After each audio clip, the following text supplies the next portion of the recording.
English Workout!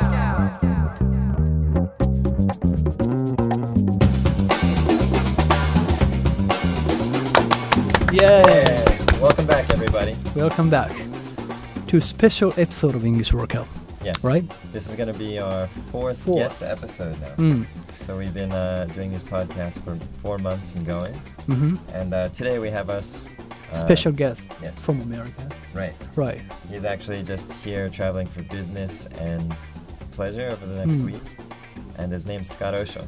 Right. Say hi. Give him a big hand. Yeah, thank you very much for having me here. I think the show is awesome. I'm glad to be here. Right. ということで、じゃあまずはプロフィールからちょっと読みましょうかね。じゃあジャスティン、ちょっとプロフィールを読んでください。Alright, so Scott Osiol is an entrepreneur and founder of the custom footwear company Flip Sides. Scott has always enjoyed trading and sculpting with many mediums including metal, clay, and wood. While many students enjoy artistic pursuits, Scott realized that the greatest challenge in his professional career would be to find a way to make a living doing something creative and artistic while not being poor and living under a bridge. After studying both business administration and fine art in college, he started Flip Sides in his parents' garage. In the same way that many people enjoy designing custom t-shirts, Scott believed that many people would enjoy the potential for creative self-expression that Flip Sides offered. He was right, and Flip Sides has grown to become the most well-known and established brand in its niche market. はい。ということで、じゃあ日本語もちょっと読んでおきましょう。まあ完全に同じプロフィールではないんですけれども、ちょっと日本語バージョンでちょっと短くしたものを読ませていただきます。スコット・オショウさんですね。起業家としてフリップサイズの創始者であります。まあ日本でも結構おなじみのビーチサンダルの底に文字を書いて、こうビーチにこうペタペタ歩いていくとこう文字が残っていくというですね、フリップサイズの創始者、作られた方であります。今日はアメリカからお越しいただいております。で、まあ、昔はですね、様々な素材であったり、金属、泥、木などを用いて、彫刻などのアート制作にずっと携わってきたという経験を経てですね、今、プロの起業家としてですね、プロの起業家っていうのも変ですけども、まあ、エントプリノーとして、フリップサイズを今はキャリアとしてスタートされられています。で、大学ではですね、経営学や美術を学んだ後にそのフリップサイズを創設されたということで、もともとは自宅の小さなガレージからスタートしたということですね。その辺のこともちょっとどういうふうにビジネスをスタートしたのかとか、ちょっと僕たちもいろいろちょっと伺おうと思ってるんですけども、まあ多くの人が自分でカスタマイズできるスタイルを好きだということをですね、まあ知ったというか、そのニーズを知ってフリップサイズに適用したと。で、まあ今やビーチサンダル業界によって不動の地位を築いているということですね。で、今回ですね、初めに言っておくと、スコットさんはもともと日本語を全然話せないので、今回は基本的には、英語オンリーの回になります。で、この後、ジャスティンの方がスクリプトをちょっと、ウェブサイトの方にもカバーで載せてくれるそうなので、まあ、ウェブサイトの方もちょっとチェックしてみてください。本当のネイティブ同士の会話なので、非常に難しい会話もたくさんあったと思います。なので、ぜひ、ウェブサイトの方も、Facebook ページですね、もうチェックしてみてください。あと、これちょっと初めにちょっとメンションというかちょっと言っておきたいんですけども、スコットさんはですね、ちょっとこの耳にですね、ちょっと障害を持たれていまして、ちょっとまあ聴力的にちょっと弱いので、日頃はですね、その相手の方の唇で判断されてるそうなんですね。で、僕みたいなノンネイティブスピーカーと英語で喋ることにあまり慣れてないので、僕のなんというかこう質問にですね、ってこう何回か聞き返して僕も何回か言う場面が出てくると思うんですけども、まあそれもちょっとこういうなんというかこう日常の中ではまあたまにあることなので、その辺も一緒に楽しんでいただければと思います。ということで今回のエピソードぜひ聞いてみてください。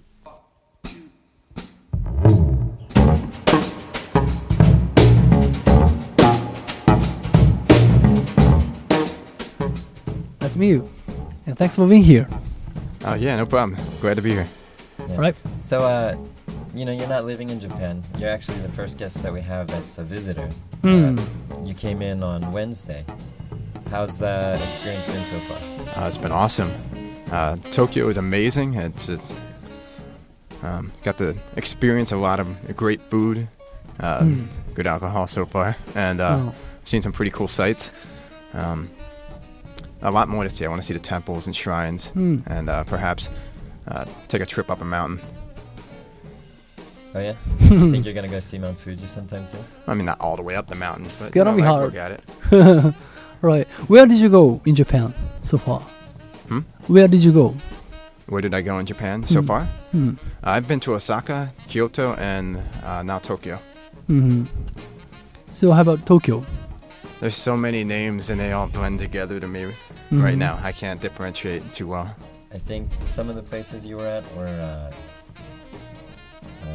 Shibuya, Mm-hmm. Kichijoji, Yes. Roppongi, Mm-hmm. Mm-hmm. and Asakusa. Yes. All right. And what did you do? What did I do? I went to a really cool event where we just spoke with English and got to meet some cool people and drink some good alcohol and eat some good food. And I also got to meet with Justin and have dinner with him and a potential client of his. And I still have a lot to see. I had a business meeting, so far I haven't done a ton of sightseeing. So one day was dedicated entirely to a business meeting with a potential distributor. Oh, cool. And so now I'm looking forward to the rest of my time here to really enjoy my vacation. All right. Yeah. All right. I understand. All right. Yeah. So you said you're actually here to meet a distributor. Like, how did you get in touch with them? They actually got in touch with me. Our product we've been selling it in Japan for several years, and it's got a lot of interest this summer. We had a TV show that contacted us and wanted to put our products on the air, and we sent them some samples to do so. And we have a few wedding planners that currently sell to the Japanese market, and we just got a lot of interest from Japan, a lot of traffic. And so this distributor came and contacted me, and we've been talking with them, and they were very excited to try out our product, and so now we're giving them a chance. And did you promote your products in Japan so far? Actually, no. No. Oh. We don't pay to advertise. It's all word of mouth. So social media has been very important, and people just share our products on Facebook, Twitter, etc. Right. I was just wondering, many Japanese people know about your products in Japan. I hope so. I don't know how many. But yeah, many. Yeah. Yeah, at least I knew your product. Oh, yeah, then many know. So But you didn't promote anything, right? No, I did not promote. Word of mouth, the best kind of advertising. yeah, what I noticed actually was Cool. there was. Do you know what memes are? Do you know the word? Yeah, memes in sure. English? Yeah, memes. So yeah, do you want to talk about it? There's been some memes. There's been a few memes out there.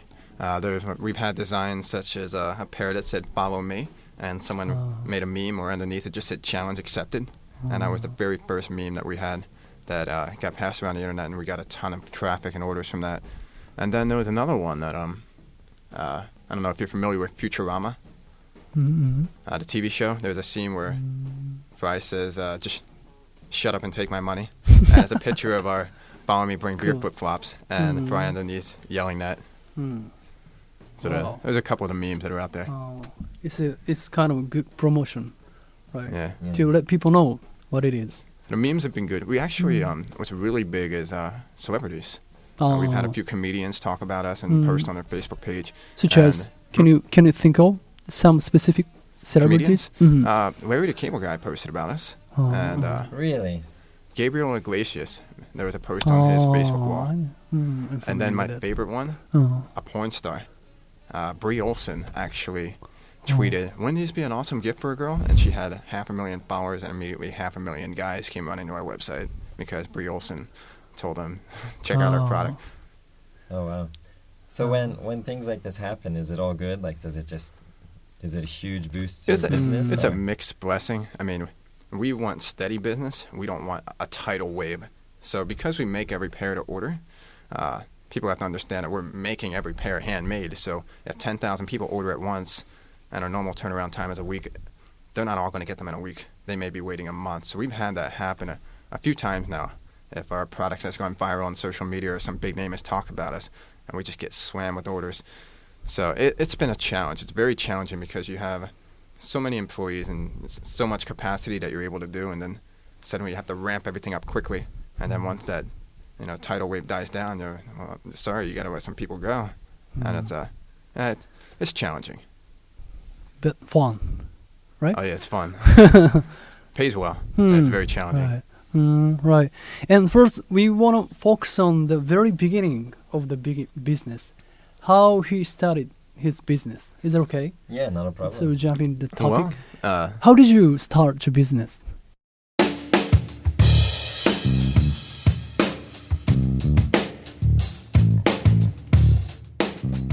How did you start? Well, the business? idea first came about when I was in high school. I used to print custom T-shirts. With you, right? Did you influence him? No, I didn't influence that one. He knew me at the time. So I used to print custom T-shirts, and I would just make my own designs I thought were funny, and I'd sell them at school. And I just loved the idea of using T-shirts as a means for creative self-expression. Then one day I stepped in some mud, and I had a pair of shoes that had a small logo on the bottom. And I stepped in the mud, and I left a backwards imprint. And I looked at that, and I'm like, that's such a waste of space on the shoe. So I went home, and I carved a very dirty word into the bottom of my shoes. Such as? What? Such as? I can't say it on the air. Right. And it didn't look pretty, but I kept the idea in mind. I thought it was really cool. So I went to college, I studied art and business, and I got to learn a lot of tools that later enabled me to begin to producing these and developing a patent application. Oh. So I developed a production process, and I applied for a patent. Then when I graduated, I wrote a business plan, and I got some investors on board, as well as my own money, and started buying equipment, inventory, and building a website. So that's really the true beginning. Cool. Did you have any difficulties in the beginning? Like, what were some of the things that you had to struggle with? But I think the first thing we have to mention is that you guys went to the same high school, right? Oh, we didn't go to the same high school. Oh, really? Oh, we didn't. Yeah, so, so Not we the same one. We know each other from high school, but we actually met through our job. We were both popcorn sellers at a movie theater. All right. Yeah, so we worked at a movie theater together. We were underpaid, but it was really cool working with the people that were there. And Justin was one of those cool people, and we stayed in touch. Yeah, Cool. actually, it was in high school. We became pretty close. He actually influenced me. Like, before he started his own business or anything, like, he was still doing a lot with art. He built a forge at his own house. Like, do you think you know what a forge is? Yeah. So a forge is basically a fire pit, and a controlled fire pit. So you can create higher temperatures to work with metal. And he actually forged his own suit of armor and different weapons and knives. And I actually made one at my own house after seeing that, and I made a few knives myself. Actually, I was making swords in college, but you were gone by that point. I missed out. Wow, I can't believe.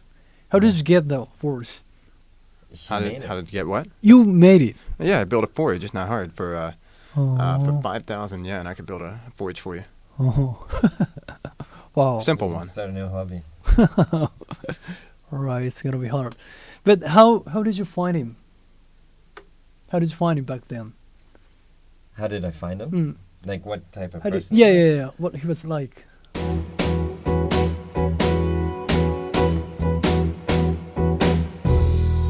Oh man. Back then. He's an Did you find any character. interesting Oh, things yeah. about him? That guy, he's a very nice guy, friendly to many people, and like he seems to make friends with everyone at the movie theater. That's where I met him. But definitely a quirky sense of humor. I remember some of your art projects were a surprise to a lot of people. Yeah. I almost got kicked out of school for them, and a lot of detention. But they were fun to make. It was my sense of humor, and what I chose as my subjects. And I thought art should be fun, and it was fun for me. But the teachers and school officials didn't agree. Justin liked my art though. Yeah, Justin of has good course. taste. You're like, especially at school, like I think in modern art there's a lot of things that it's just people pushing boundaries more so than doing something that's incredibly beautiful. Like what was the artist you were talking about the other day with the vacuum cleaners? Or Jeff Koons. yeah, like Jeff Koons, a lot of his projects seem to push boundaries, and you get feedback. But if you're a professional, it's kind of on your own. But at school, like, obviously they want you to follow certain rules and stay within certain boundaries. Yeah, they So said when my you push art was them. my art was too offensive. So yeah, I tried it. I wasn't really trying to push boundaries. I was just creating art that I enjoyed, but it was pushing boundaries. And they thought some of the subjects, such as fetuses or fecal matter or vaginas, were offensive to certain people. So I would get in trouble. Yeah. Is there any one piece that you really liked from your high school days? That's a tough one. That's really tough. I did a lot of graphic design, and I would do the Photoshop projects that I was given, and I'd do them very quickly, and I'd do them well, and then I'd have all this free time to make other stuff that I thought was funny. So I had like pictures like Oprah rising. You know who Oprah is? Oprah Winfrey, talk show host in the USA, very famous. I'd had her rising from a wake of fire, eating a baby, and one of my favorites, but that was one of the key points for trying to get me expelled. So. Did they succeed? What? Did they succeed? No, they did not. We had 2 art teachers. One of them defended me vehemently, and the other tried to get me kicked out. Right, so let me ask you business. Is it okay? Let me ask a question about your business. Okay. So what was the first step of your business? What's the very first step? Like building a website or So what I had to collecting do some first people? is, first I needed the money to Sure. start the business. Right. I did not have that money. And in order to do so, I needed to write a business plan that would attract investors. And I knew some wealthy individuals from a past project I had done, and I wanted to get them to loan me money at an interest rate that hopefully wasn't too high. So I built a website that was just a test website. It was a dummy website. It showed our product. You could design the flip-flops. You could put something on them. You can add them to the shopping cart, but you couldn't buy them. So I put up ads on the internet, on Google, and I paid for traffic to come to the website. And I would just see how much money did I have to spend in order to get how many estimated sales. So people would get to the shopping cart and not order. And using Google Analytics, I figured out that I could get a lot of traffic, pay for it, people would buy it, and I'd be profitable. So that was one step. I built that test website. And then the other thing was I needed to prove that I could manufacture these cost effectively. So I bought some equipment, and I started manufacturing and producing these in my parents' garage. And Right. figuring out On how your much, own? on my own, yeah. Figuring out how much time it took, the materials, if I paid someone else to do it, what it would cost. And I put all of this together in a business plan, market information, production information, and financial information. And I pitched it to investors, and I raised about $75,000 in capital. And that was the first step. Oh, cool. Exactly when did you come up with the flip size design? The design? Exactly, like the logo? yeah. And the idea itself. Oh, the idea for the imprints on the bottom. So that happened in high school. And, High school. That was I was walking through the mud one day, and I had this logo on the bottom of my shoes, and I stepped in some mud, and it left a very small imprint backward, and I thought that was such a waste of potential. So I went home and I carved some dirty words into the bottom of my shoes. It wasn't pretty, but that's when the idea was born. And I went to college, and I thought it would be a really cool idea to potentially pursue for a business. So I wrote a business plan as a test. It's just a business plan for an assignment in college, and then I also studied art, so I got familiar with tools and equipment that I could use to manufacture them. Cool. And then I graduated and started the company and raised capital. At the university, did you actually have a chance to get to know about the materials that might be useful for your actual business in classes, or did you have to do all the research on your own and in your own time? Not in classes. I did it on my own. I went out and I bought a ton of sandals. I looked at what was out there and what quality did I want, what price points. And then I started contacting factories in China, and I started looking for raw materials. Well, first I looked in the U.S., and no one was producing it because it's too expensive. The labor costs were too high. All of the industry had been moved to China. No one was manufacturing EVA and rubber foam in the U.S. anymore that could meet my needs. So I started contacting factories and having them all send me samples, and I started learning about the materials. And so no, it wasn't in classes. It was just all personal research. Oh. Exactly when was that? When was this? So when you was- contacted?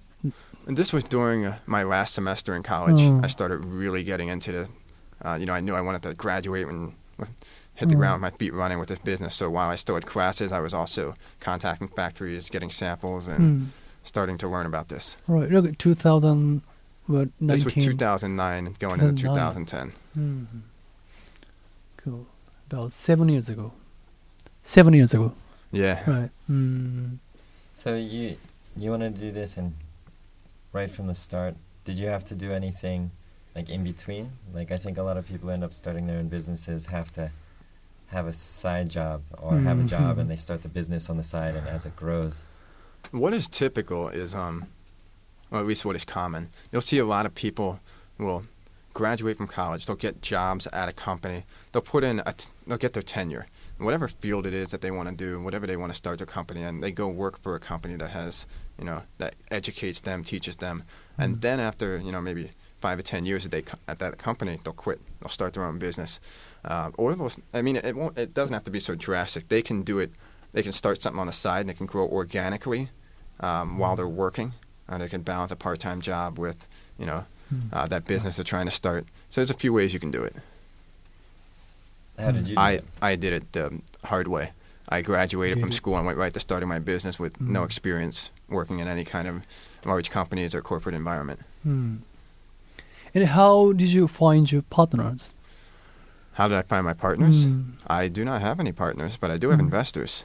So that I am, for tax reasons, my dad is a partner, but he's silent. He doesn't do anything. So technically, yeah, I do have a partner, and that was easy. He's just my dad. Cool. Right. So if you don't have any partners but you have investors, how did you find the investors? Well, I actually got a professor in my college to invest. He was a wealthy individual who just taught for fun. He didn't have to. He was a retired millionaire who had his own company. And he believed in the business idea, and he invested. And then I got some of my family members to invest.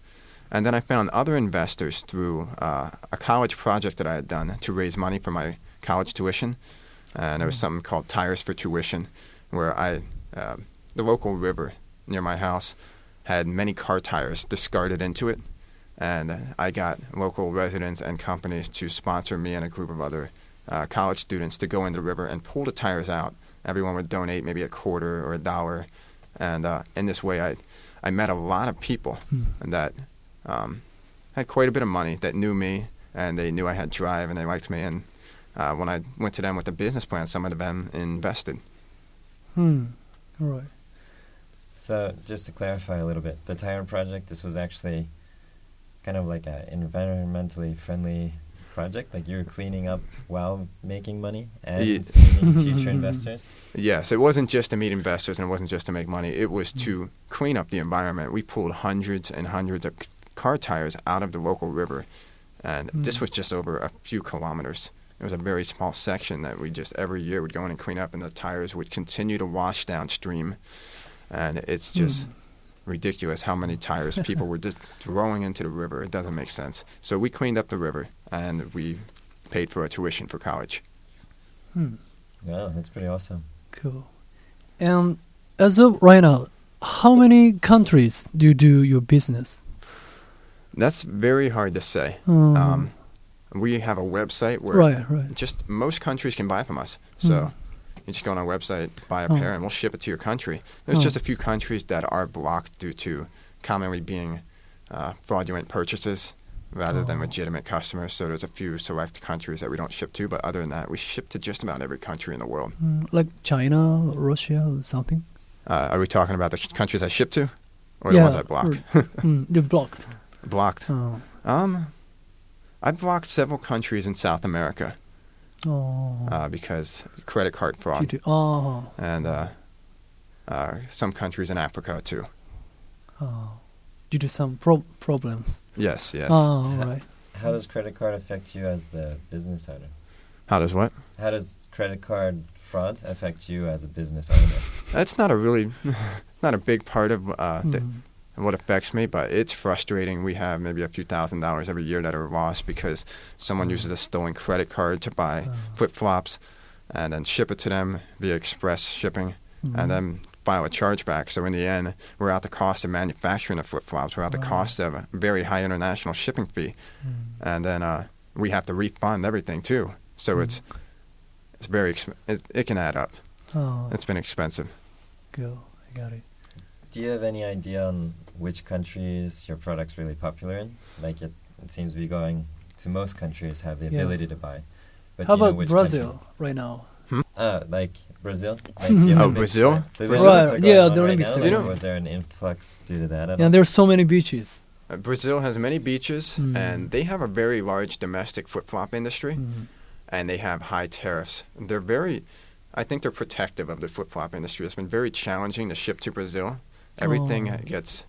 does not get past Brazilian customs. And also, they don't have a lot of buying power. So they don't really want to shell out $20 to $30 for a pair of flip-flops when they can go down the street and buy one that costs $1. And it's made in Brazil, and it's very comfortable. So we don't sell a lot in Brazil. We do sell a lot in Great Britain. We sell in Canada. We sell in the United States, France, Germany. We sell a lot in Australia. We sell a lot in Japan. And we sell a lot in the UAE too, the Middle East. I got it. Is it only available online? Or It is not. Oh. Custom flip-flops are only available online at the right. moment. We do have a few stock designs that are so popular that we mass-produce them, and they're available to ship at any time. right, So like those, general message, right? Like a Yeah, hello, or- thank yeah. you, or just follow me, or something like that. yeah. Oh. So those we mass-produce, and we do wholesale those to some stores. So there are some stores in the USA where you can walk in and you'll see a rack that has flip sides on them. But mostly it's online sales because people really love the personalization Oh. and putting their own message on there. Are you planning to open some stores in Japan? I am not. The distributor, they have their own intention. They already have stores. So if we move forward, they're going to put our products on display in their stores and on their website. So I will not be opening any stores. Cool. Are there stores all over Japan or just in Tokyo? They are all over Japan. And I believe they have about 30 stores. Oh, sounds like a big opportunity. It is, yeah. Now you said you were actually aware of the product already. Like how did you become aware of the product? I don't know. I happened to find some pictures on Facebook or on some websites, I think. That's why I was familiar with that. I knew it. And that's very common. We owe much of our success as a company to social media, and Facebook really is a driving force for our traffic. So pictures get shared, and then blogs start posting about us, and so you'll see us on the other websites as well, and they'll have links to our site. But Facebook is really huge. Right, yeah, that's how I knew. Yeah. It really seems like more than advertising, memes are something that catches people's attention by being funny, can really help like push not just your flip-flops, but a lot of different things. Yeah, That that's a seems to be modern the way. most effective way. Yeah, memes have been very helpful. They're just very simple, easy to consume. People just scroll down the Facebook wall and they're like, oh, that's funny, and keep going and keep going. They don't have to read a whole website page or anything. So do you have any plans like coming up? Anything different or? Yeah, I always have plans for the company. I always want to innovate. Right now, we're in the process of trying to finish a new website. And as soon as that new website launches, we have 2 new flip-flop styles that we want to immediately make available for sale. So we have a slide style, which is kind of like an Adidas Velcro style flip-flop. Oh. It's a sandal where you don't have a strap going between the toes. You can wear socks with them. Cool. So very popular with athletes.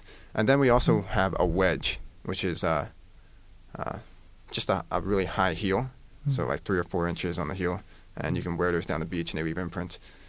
And then the other thing I'm really excited about is snow boots. We want to start manufacturing snow boots for something for the winter, Cool. so that you can leave imprints in snow. Right. Why don't you make some products for 2020 Olympics in Japan? Make new products for the 2020 Olympics. I'll give that some thought. I don't know. It's going to be a 4 huge years. market. Huge market? Right. I'll work on that. You should work on it. Now, kind of moving away from talking about the company a little bit, or maybe what you're doing with the company itself, but like personally, have you felt like you had to sacrifice anything, or has this been, I don't really have the right words that I want to say, but how has this affected you and like your lifestyle or your way of life? Okay. Starting a company is a very challenging endeavor, and whoever wants to do that needs to be aware that this is not just, oh, I get to be my own boss and work 40 hours a week and then shut the business off. It's you're your own boss, you're the janitor, you're the CEO, you're the lunch waiter, you're everything. And if something goes wrong, you got to clean that up. You got to make everything work. You're not working 40 hours. I was working 120 hours for some periods. 80 hours was average. Maybe that's normal in Japan, but in the U.S., we like our 40 to 60-hour work week. So I became a workaholic, but it didn't really feel like work because it's something you're passionate about. It's your baby. It's you and the business are the same thing at this point. So it affects your lifestyle. So I didn't get to do things that my other friends were doing. I didn't get to take vacations, but the idea is that I now have the flexibility. We got through the growing pains, and I now have a little bit of freedom, and I have a company that's generating a good amount of income.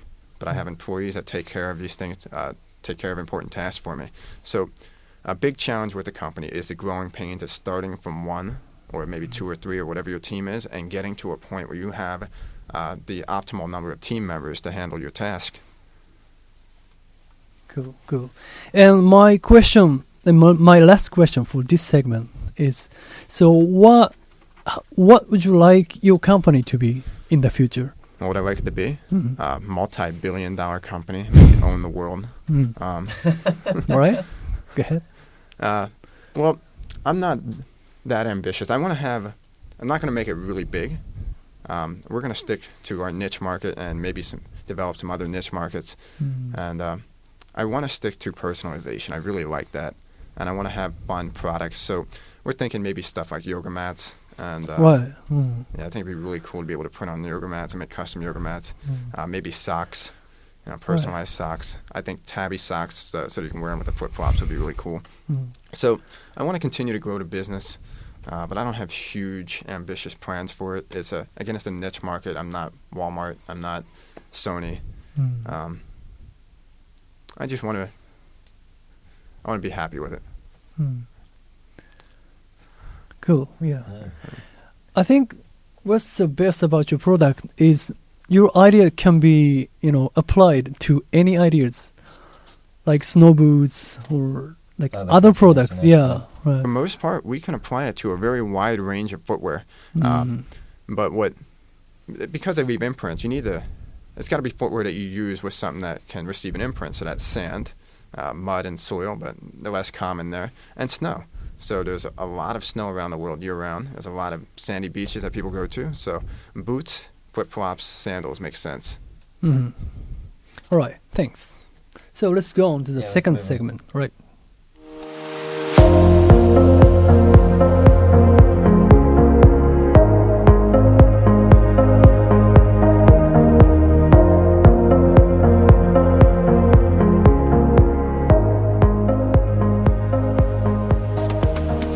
To いうことで、どうですか、Justin? So far, so good? Yeah, I'm liking it so far. Did you ask many questions? It's really interesting to interview an old friend. And then, with this segment, we're going to be looking at 5 questions and right. taking it in a much more fun way for everybody. Like, actually, if everybody remembers, we've done the segment with each guest so far where we have 5 questions prepared and we just ask the guests and see what they come up with. Right. So now that we focused on your business side, so we're going to ask some silly questions. Yes. ということで、スコットさんのこれまでちょっといろいろビジネスのプランとかですね、いろいろちょっとプロフェッショナル部分いろいろ聞いてきたので、ここからはちょっといろんなバリエーションのちょっと5 questions をジャスティンがちょっと聞くので、その辺をちょっといろいろやってみましょう。Alright, what's the first question? Okay. So the first one is.Which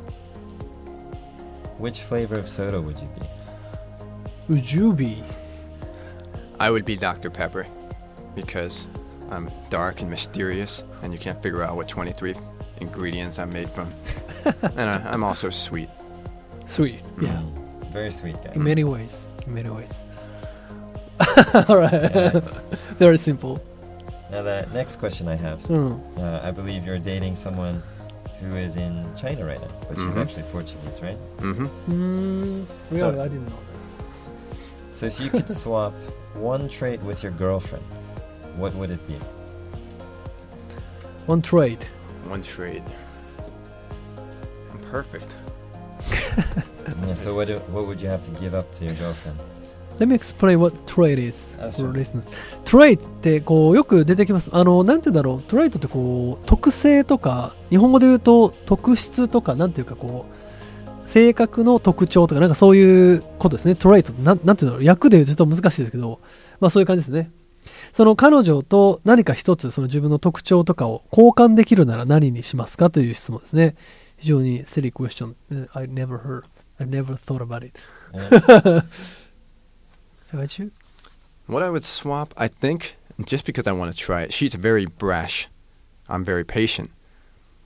I would like to swap that with her and let her see what I have to put up with. I mean, what I admire about her. Oh. Cool. Right? Do you consider yourself more brash or patient? No. No? It's kind of hard to answer. Mm. Oh. All right. So question number 3. Who is an entrepreneur you look up to outside of your own field? Well, actually, my professor in college, at my 400 level course, he was the professor that invested in me. He was an entrepreneur that he started a company. He was successful. He ran it for several years, and then he sold it.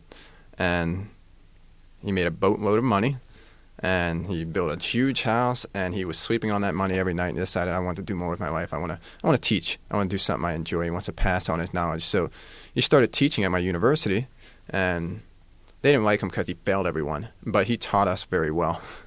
And the ones who did make it through the class came out very educated and prepared for starting their businesses. Do you still meet him? Or Still do what? you still get in touch with him? Yes. He was one of my investors, and I contact him for advice and to talk things over with him. And he's got a lot of experience and knowledge. Well, that's Cool. great to have in your corner. Yeah. All right. Right. Question number 4. What cartoon worlds would you want to live in? Take your time. Hmm? Take your time. Yeah. So how about you? Me? Personally, I live in Toy Story world. Toy Story. Yeah. That's It's my not favorite. a cartoon, though. That doesn't really count. I mean, technically. What is right. that a cartoon? Yeah. What's the definition of a cartoon? I'm open to interpretation. Open to It's interpretation. it's not real people, so why not? Because it's anime? Do you want to play with the toys, or do you want to be a toy? Both. That's a good Both. question. I don't know. When I was really young, there was this toy clown we had in our room, and it really scared me. Yeah, So, that's scary. the idea that would come to life would be petrifying. Doesn't sound exciting. But I think Archer? That is a good choice. That Archer? show is just full of boobs. So, yes, there's boobs, but it's close enough to real life, but they seem to get shot, like, without dying. Like, That's very true. it's not too violent, but there's these safety measures that we don't have in real life that would be nice to have. Is that an That's very American true. one? Yeah. I think most Japanese people are not familiar with it. Could you explain what it is? So Archer is probably going on season 7 now. Oh. And I actually think the creators are pretty intelligent. Like the type of humor that they use a lot of references to actual like classical materials and lots of play on words. But it's cell design. I don't know the exact like the style. The what? The style of art. I don't know what they call that. Not. Were you gonna say? Actually, I don't know. Okay, yeah, I don't know the name for that style, but I enjoy the humor, and it's just been fun. And I noticed a lot of friends that I have also were watching it, even though none of us ever talked about it with each other. It was kind of a surprise. Yeah, now that you've said that, like all I can think about is wanting to be in the Archer world. So I gotta pick something else now. I'd say Rick and Morty, but I would die within 5 seconds. Yeah, that's a very dangerous world to live in. Do you think it's worth checking for Japanese people? Archer. Archer? If your English is good and you're well versed, it could be good. Hmm. I think a problem with Archer is the same problem with South Park, in that there's lots of cultural references. Right, in the backgrounds. Like things that a lot of people have from shared experiences, like school, like the books that we read, come up a lot. Hmm. So that might be a little hard to get into because of those things. Right. I got it. And did you think of idea? I don't know, why is it so hard? Take your time. What cartoon world I live in? Is that the question? Yes. Well, I think I know which one would be good for you. And what? I'm waiting for your answer. I'm waiting for my answer. I stopped watching cartoons except for Rick and Morty.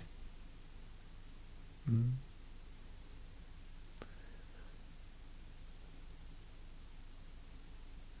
I'm drawing a blank. Okay.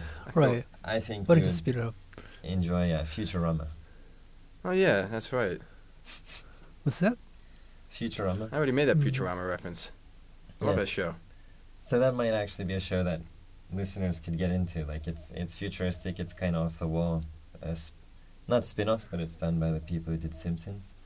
And I think there's some references, but it's not as reference heavy, so it could be easier for English learners to get into. Mm-hmm. I just want to travel on the tubes. That would be enough to go to the future. All right. All right. So what's the next one? And the last one Hmm. is, have you ever practiced an instrument? When I was in 3rd grade, I did the violin for 3 weeks, and then I went, 3 weeks. fuck this, I'm deaf. Yeah, I guess not being able to hear and music don't mix so well. No, I did not do very well on an instrument. I appreciate music, I just can't play it. Oh. Have you ever tried some like drums or like percussions? No, I haven't. Mm-hmm. I haven't tried drums. I've made a drum. I made a really nice, I made a taiko, a big taiko. Really? Yeah, out of a tree trunk. Is it authentic one? Like using skins or? Yeah, it Wood? had deer hide though. I didn't have cow hide, so I used deer hide, and I put the tacks on there. I stretched it in the same way, using the pegs and the rope, and twisting it to tighten it. Oh. Mm-hmm. Right. Cool. You really do everything. Mm. Or I like to everything. make things. Right. I like to make things. On its own. Mm. So that's the 5 questions I had for you today.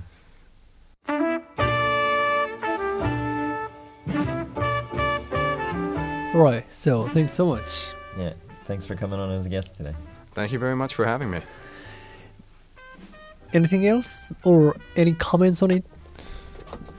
Oh, well, I want to continue growing my company, Mm. and I want to continue offering new flip-flop styles and perhaps branching out into complementary products that are similar to what we have, like yoga mats, using the same materials. I want to personalize them. I think that would be a cool idea, and then just continue to add styles and add customization options and make the user experience better for customers when they use our website. You actually mind if I ask one question? I kind of want to... It might fit the first segment, but I'm actually really curious. When you started doing this and you started interacting with international orders, were there like any special challenges to that? Like, I don't think you had much abroad experience before that, right? So, Well, I did mean, anything surprise you? are you talking what I'm buying from suppliers, international, any- or just when you're buying, when you have buyers yourself? my buyers that are international? It's not a challenge. First off, English is a very widely used language in the world. Everyone in Europe pretty much speaks English. It's a requirement when they're going through grade school these days. So the younger generation, they all speak English. They can read, write. They use our website, and they place their orders in English. And we still get orders from other countries, such as Japan, where maybe English isn't as prevalent. It's just there may be some going back and forth with them and my customer service, where we're translating between Japanese and Japanese and English. Are you planning to create Japanese versions of your website? Yes, a new website. I would Oh. like to have it translated into Japanese, among other languages. Right. It's much easier for Japanese people to understand. Yeah. I don't know though. Maybe Japan should get their English game up to Europe standards. Yeah, make it easier for me. Step it Right. up, Japan. So thanks so much. Thank you for being here. Yeah. I hope you have a good rest of your trip. Oh, I Right. think I will. Thank you very much for having me. Thanks so much. Yeah. I'm gonna place an order from your website. And I'm going to refund it and send it for free. Thanks. All right. You got to let me know Aren't which one it is. you gonna order that? I actually have a few now. All right. So Oh, He gets his for free. thanks. Alright. ということで、スコット・オショウさんでした。ありがとうございました。Thanks so much. Thanks for being here. alright, thanks a lot. No problem. Thank you very much.